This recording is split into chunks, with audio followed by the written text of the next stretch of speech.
Bonjour. Donc voilà le 5e enseignement sur la résurrection. Je ne pensais pas en faire autant. Et puis en fait, eh bien ça a couvert tout le temps du confinement. Et aujourd'hui, le thème en est, je crois en la résurrection de la chair. Alors je sais que c'est l'affirmation du credo qui, pour certains, est la plus problématique. Et je sais aussi qu'il y en a qui m'attendent sur le sujet. Alors à chaque fois, ils attendaient que ce soit le bon sujet, et cette fois-ci, ça y est. Vous avez remarqué en premier que selon les deux credos que nous avons, eh bien, il n'y a pas tout à fait la même formulation. Dans le credo qu'on appelle le symbole des apôtres, c'est-à-dire celui que nous que nous disons ensemble tous les dimanches, en gros, on dit « Je crois à la résurrection de la chair, à la vie éternelle ». Tandis que dans le credo de Nicée-Constantinople, qui est le plus long, le plus détaillé, eh bien on dit « Je crois, j'attends la résurrection des morts et la vie du monde à venir », ce qui n'est pas tout à fait la même chose. Alors, je voudrais dès le départ dire, cette foi en la résurrection, en notre résurrection, c'est une affirmation de foi. Et si on dit que c'est une affirmation de foi, ça veut dire que ça n'est pas évident. Sinon, on ne dirait pas je crois, mais on dirait j'ai la certitude. Là, on dit je crois, c'est-à-dire qu'on base notre affirmation sur la confiance. Et c'est une affirmation qui, par le fait même, n'est pas évidente. Deuxièmement, c'est une affirmation qui est liée à une question essentielle, la question de la vie et de la mort. Et donc, c'est une question qui est chargée d'énormément d'affectifs et qui, par nature, est de l'ordre de l'inconnaissable. Comme dit le dicton, personne n'en est revenu. Et puis, il y a eu au cours de l'histoire diverses manières d'aborder cette question de la mort et de l'après la mort. La première manière, c'est de dire il n'y a rien après la mort. On entend ça assez fréquemment aujourd'hui, mais déjà hier, c'était aussi une affirmation qui était importante. Une deuxième affirmation, c'est de dire que le corps reste là et que l'âme monte au ciel. Alors, il y a diverses manières de concevoir cette affirmation. Il y en a qui disent, maintenant la personne vit avec son âme, elle est heureuse auprès de Dieu, et d'autres qui sont dans le sillage de la philosophie grecque, qui disent que l'homme est enfin libéré de son corps, qui est une prison. Et puis enfin, il y a une dernière affirmation, l'être humain dans son entier est promis à la résurrection. C'est l'affirmation des chrétiens. Eh bien, cette dernière affirmation, aujourd'hui, nous parvient à travers un tas d'expressions culturelles qui sont brouillées. Elle est née dans un monde sémite. On verra tout à l'heure quelle est la conception de l'homme dans le monde sémite. Elle a été fortement marquée par la culture grecque. Et ça, je pense que ça l'a marquée de façon indélébile. Et enfin, elle s'adresse à des femmes et à des hommes qui utilisent des représentations modernes, scientifiques, historiques, où il y a un mélange d'expressions culturelles après avoir traversé 20 siècles d'interprétations les plus variées qui ont lesté la bonne nouvelle. Alors il faut petit à petit faire son chemin à travers tout ça. Et c'est ça qui n'est pas évident.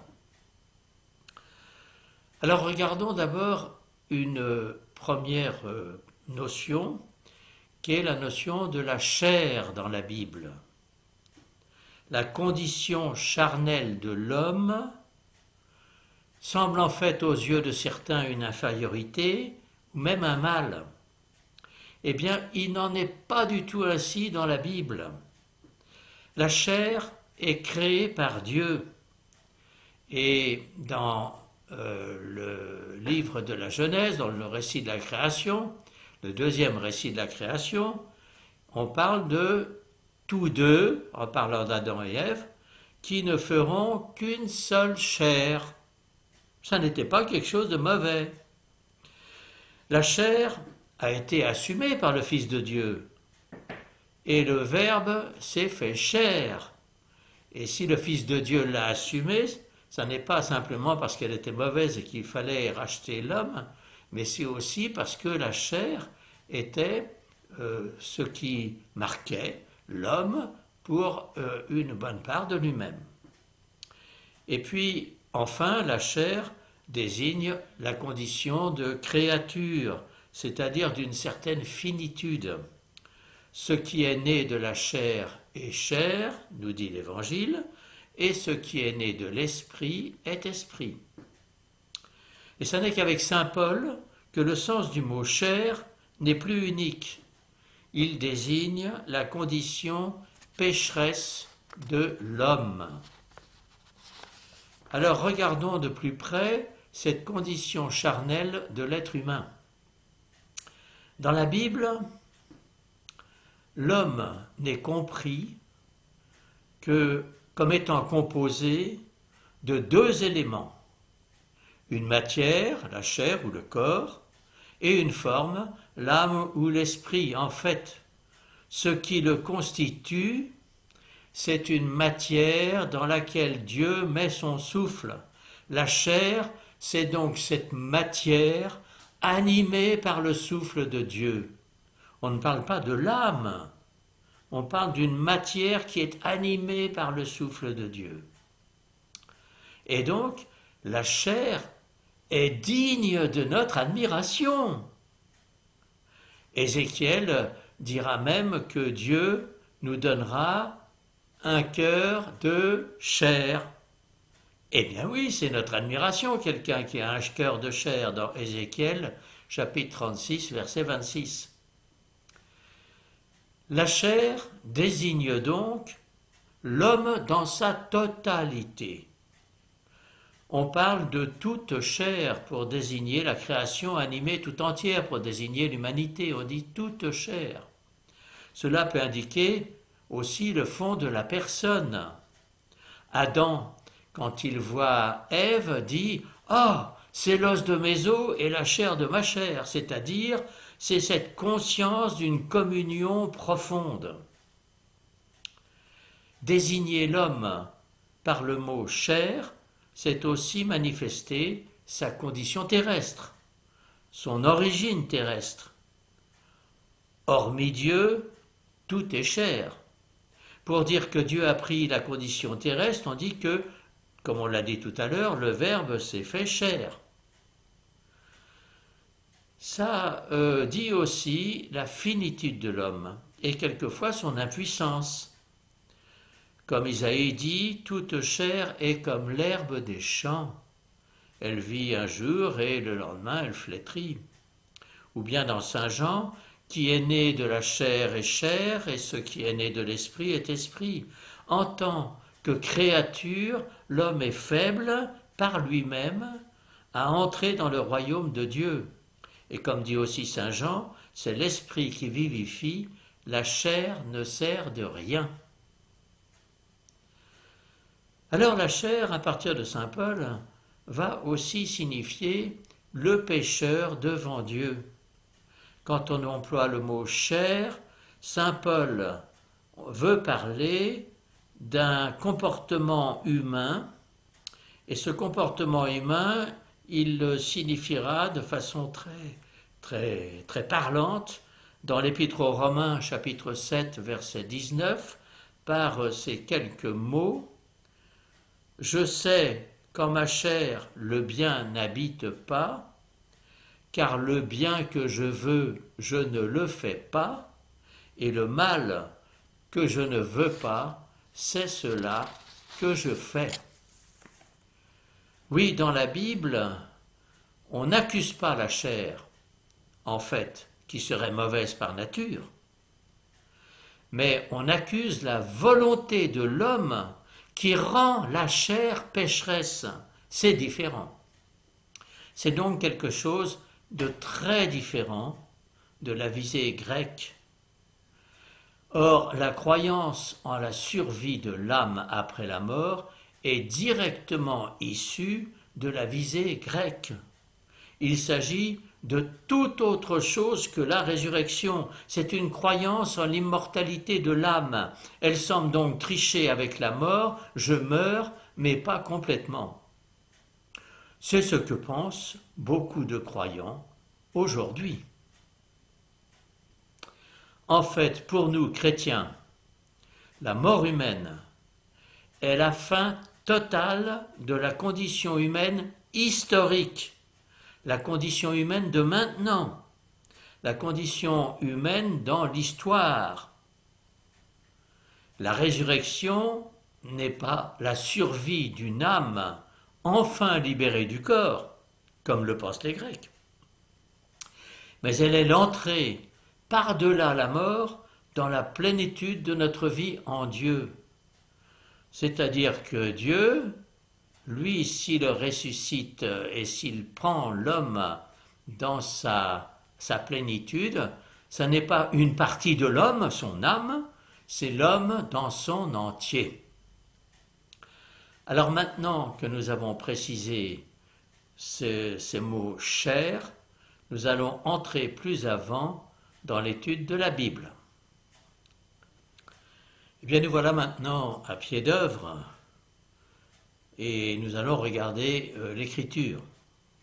Mais d'abord, il faut voir comment est née cette notion de résurrection au cours de l'histoire du peuple de Dieu. Parce que ça n'est pas évident, ça ne l'a pas toujours habité. Jusqu'au IIe siècle avant Jésus-Christ, c'est-à-dire longtemps après le début de l'histoire du peuple de Dieu, cette notion de se relever après la mort s'appliquait au peuple de Dieu, au peuple lui-même. C'était donc une notion collective. C'était une espérance collective. Vous savez que tout au long de son histoire, le peuple d'Israël n'a cessé d'être infidèle à l'alliance qu'il avait scellée avec Dieu,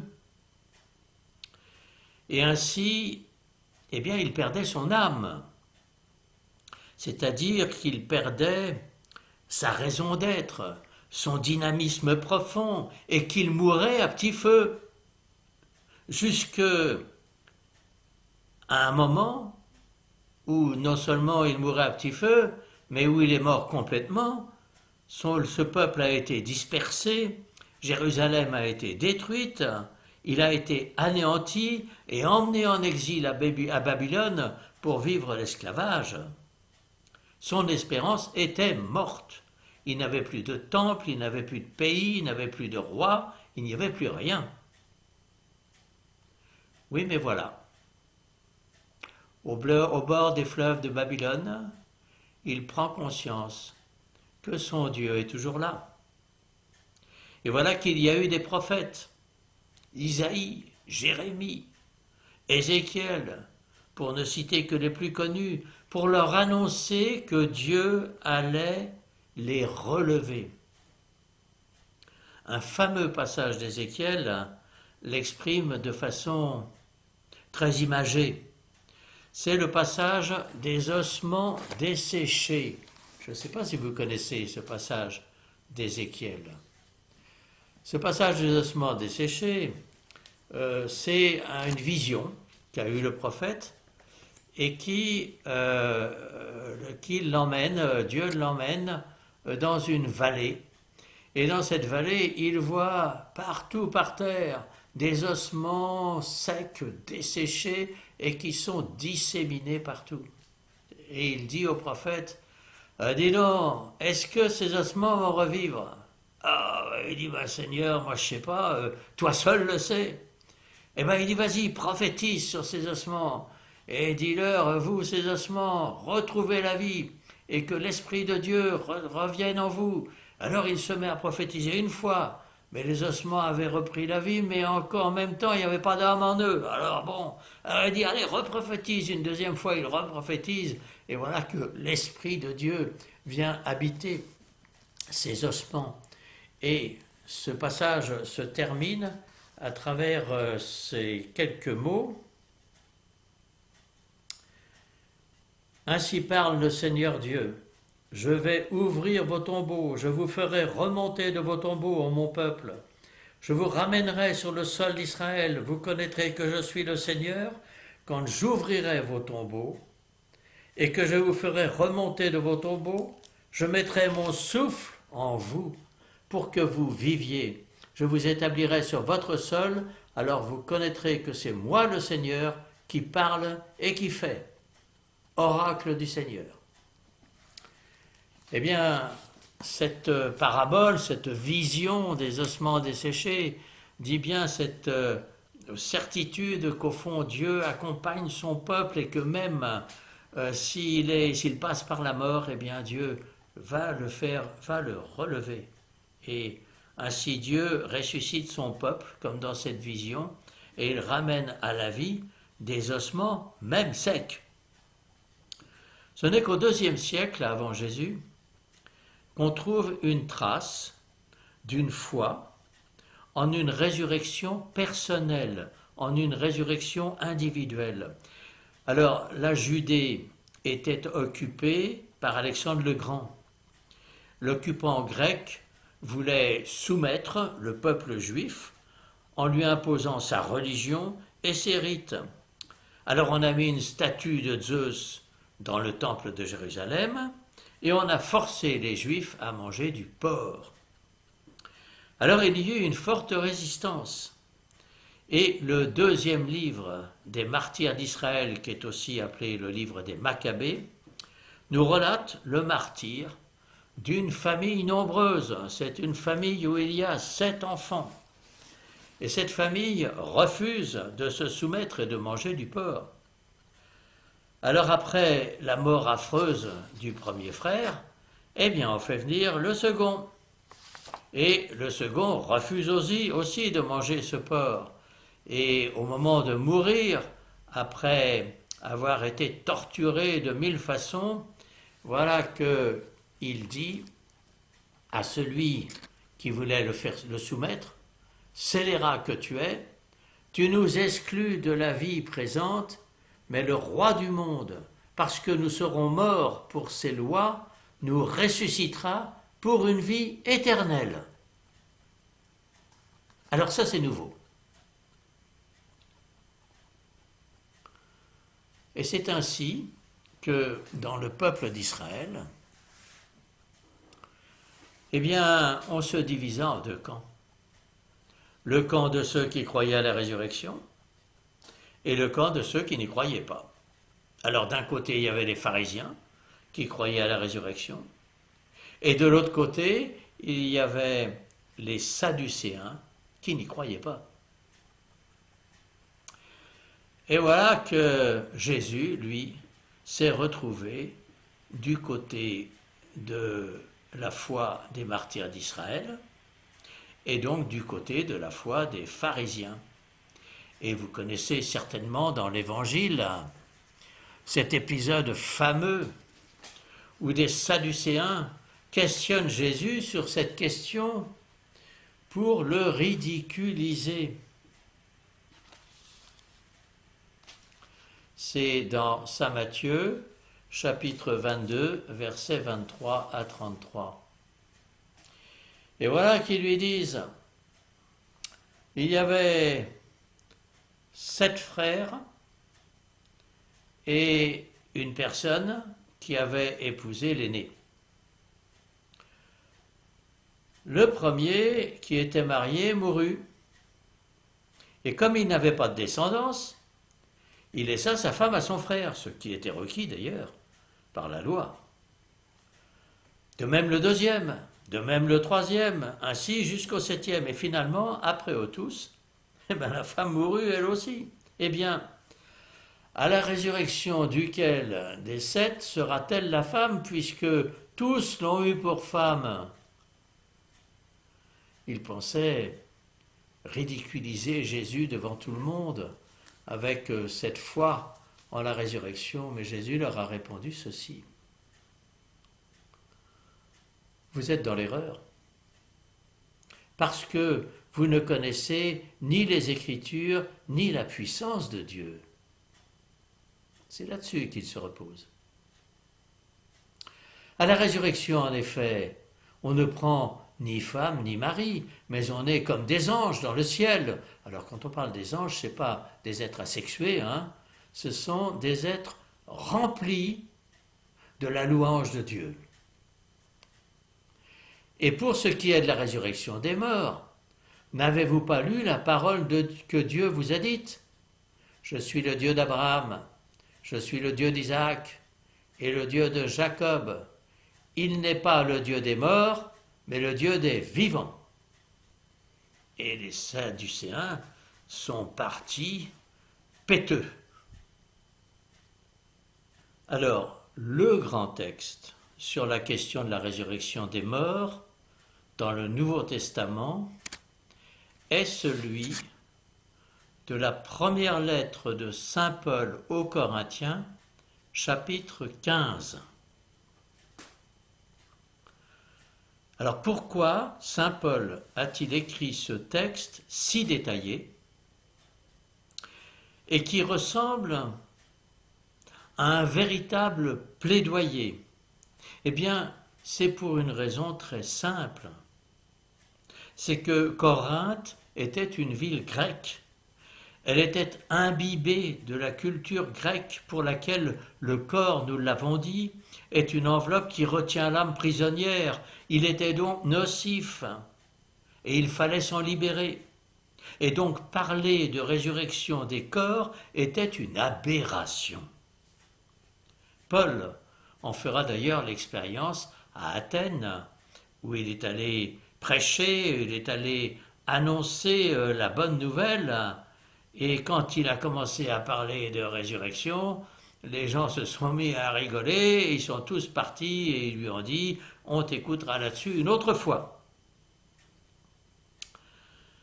Alors Paul a donc écrit ce chapitre 15 dans ce contexte-là. Et son but était de prouver la vérité de cette affirmation à ces chrétiens sceptiques. Alors je vous invite donc à lire et à relire ce chapitre en entier, à le méditer. Nous n'allons aujourd'hui en prendre ensemble que quelques passages. D'abord, il affirme que la foi en la résurrection après la mort repose sur un événement, la résurrection du Christ lui-même. C'est dans la première lettre de Paul aux Corinthiens, chapitre 15, versets 12 à 14. Si l'on proclame que Christ est ressuscité des morts, comment certains d'entre vous disent-ils qu'il n'y a pas de résurrection des morts? Et s'il n'y a pas de résurrection des morts, Christ non plus n'est pas ressuscité. Et si Christ n'est pas ressuscité, notre prédication est vide, et vide aussi votre foi. Sa démonstration fait reposer la foi en la résurrection des morts sur la résurrection du Christ. Si elle est possible pour le Christ, est-ce qu'elle est aussi possible pour nous? Et si on affirme que le Christ est ressuscité, alors la logique amène à affirmer qu'elle est possible pour tout être vivant et donc qu'il est légitime de l'affirmer pour nous aussi. C'est le premier argument. Deuxième argument, dans la première aux Corinthiens, chapitre 15, versets 20 à 22.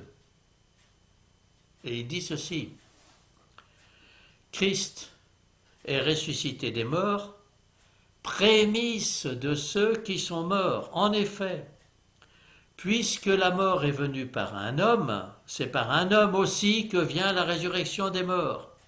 Comme tous meurent en Adam, en Christ tous recevront la vie. Il enfonce donc le clou en affirmant que la résurrection du Christ est comme un prémisse, c'est-à-dire une ouverture à la résurrection des autres, et cette solidarité qui a joué en Adam joue pareillement dans le Christ, qui est perçu comme le nouvel Adam. C'est d'ailleurs comme cela que l'appellera saint Paul. On lui pose alors une question. Ah oui, mais comment ça va se faire? Alors dans la première lettre de Paul aux Corinthiens, chapitre 15, versets 35 à 38, voilà ce qu'il dit. Mais dira-t-on, comment les morts ressuscitent-ils? Avec quel corps reviennent-ils? Insensé. Toi, ce que tu sèmes ne prend vie qu'à condition de mourir. Et ce que tu sèmes n'est pas la plante qui doit naître, mais un grain nu de blé ou d'autre chose. Puis Dieu lui donne corps, comme il le veut, et à chaque semence de façon particulière.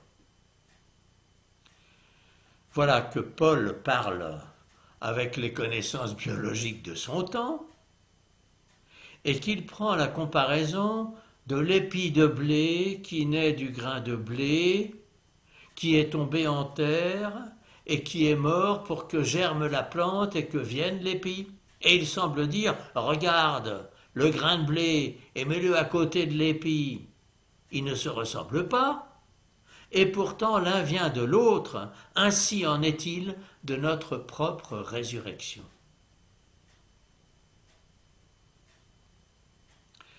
Et il continue en effet, dans la première aux Corinthiens, chapitre 15, versets 42 à 44, « Il en est ainsi pour la résurrection des morts.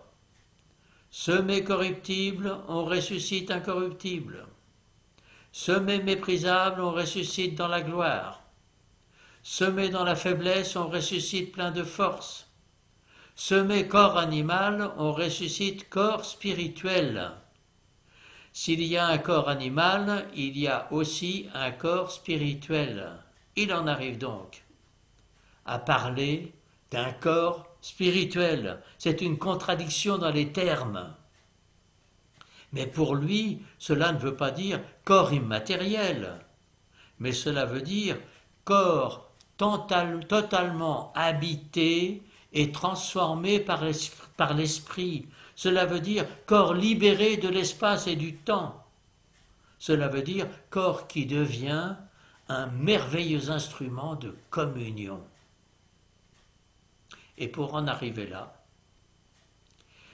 il en arrive à parler de la mort comme ce passage du corruptible à l'incorruptible, du méprisable au glorieux, de la faiblesse à la force. Mais cette résurrection ne trouve en fait sa pleine réalisation qu'à la fin des temps, au retour du Christ. C'est la suite du texte, la première aux Corinthiens, chapitre 15, versets 51 à 54. Voilà ce qu'il dit. « Je vais vous faire connaître un mystère. Nous ne mourrons pas tous, mais tous nous serons transformés en un instant, en un clin d'œil, au son de la trompette finale. Car la trompette sonnera, les morts ressusciteront incorruptibles, et nous serons transformés. Il faut en effet que cet être corruptible revête l'incorruptibilité, que cet être mortel revête l'immortalité.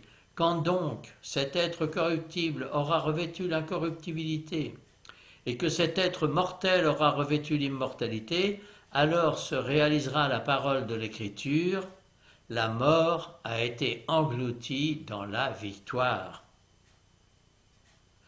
Et en fait, comme il nous le dit, on n'est pas appelé à vivre chacun sa petite résurrection dans son coin, sa petite résurrection individuelle et portative.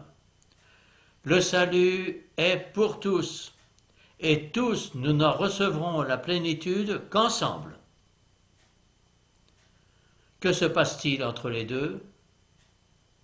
Je n'en sais rien. Mais ce que je sais, c'est que quand on est dans l'éternité, il n'y a plus de temps. Alors vous remarquerez que la résurrection de la chair, c'est plus la résurrection perçue comme juste après la mort, et que dans l'autre credo, j'attends la résurrection des morts et la vie du monde à venir, elle fait état de cette réalité que la résurrection, elle attend que tout le monde soit sorti d'affaire. Une dernière question. Comment serons-nous quand nous serons ressuscités? Eh bien, je n'en sais rien non plus. Mais ce que je sais, c'est qu'il y en a un qui en est revenu, et un seul. Et ces apparitions furtives nous ont donné des renseignements précieux. Je ne vais pas revenir sur les apparitions que nous avons regardées de près dans le premier enseignement que j'ai fait. Mais je vais regarder rapidement avec vous les conclusions qu'on peut en tirer. Cet ensemble de témoignages sur les apparitions du Christ ressuscité nous montre plusieurs choses.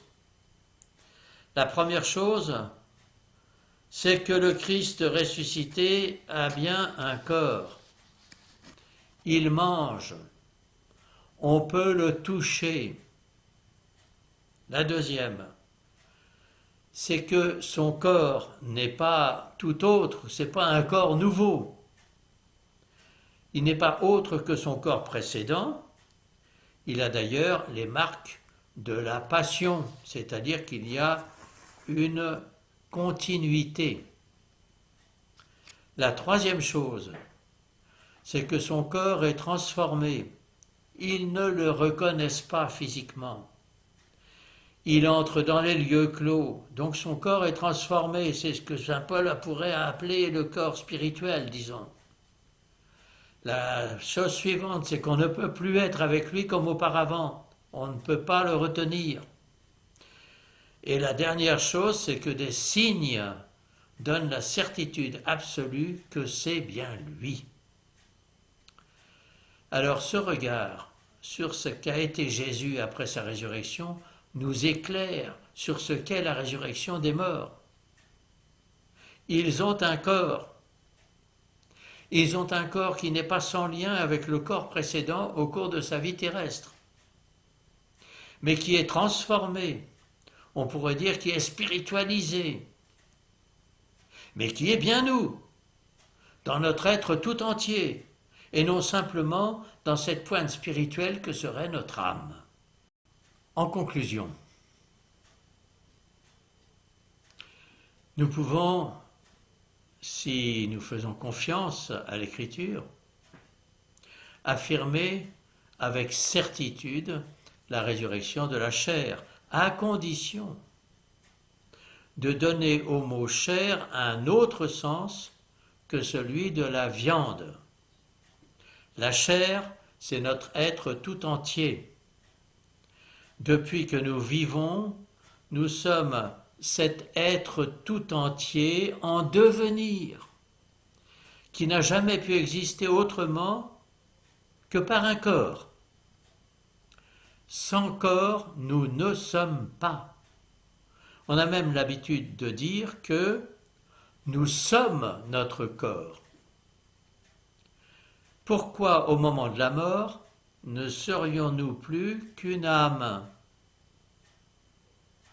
Toute notre vie, nous sommes à la recherche de notre vrai corps, qui est façonné au jour le jour. Quelquefois, un visage de vieillard dit avec profondeur ce que la vie en a fait, et c'est alors un visage façonné que nous pouvons découvrir. Eh bien, celui que Dieu désire rencontrer et porter à sa plénitude, ce n'est pas une partie de nous-mêmes, mais c'est notre être tout entier, celui qui est inséparable, corps et esprit. Et je voudrais apporter une dernière remarque. La foi chrétienne est la seule qui fait reposer sa vision de l'homme après la mort sur un événement historique, celui du Christ ressuscité. Toutes les autres visions de la vie après la mort ne reposent que sur des réflexions humaines.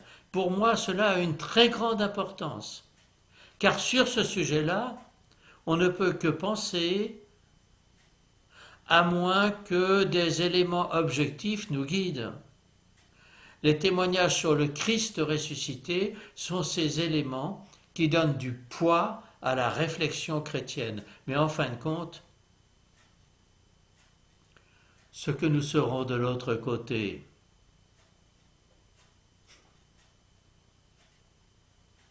eh bien nous ne le saurons que quand nous y serons.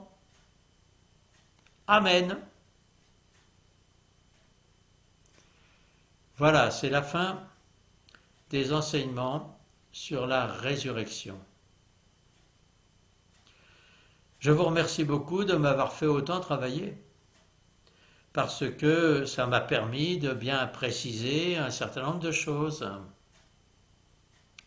À partir du dimanche de la Pentecôte, du samedi et du dimanche de la Pentecôte, vous savez que les messes reprendront, et donc un régime nouveau va s'instaurer, les émissions YouTube vont s'arrêter, même si on va réfléchir pour savoir s'il ne faut pas en garder quelque chose pour l'année prochaine, en garder peut-être certaines, certains, etc. C'est à voir, on va regarder ça de près.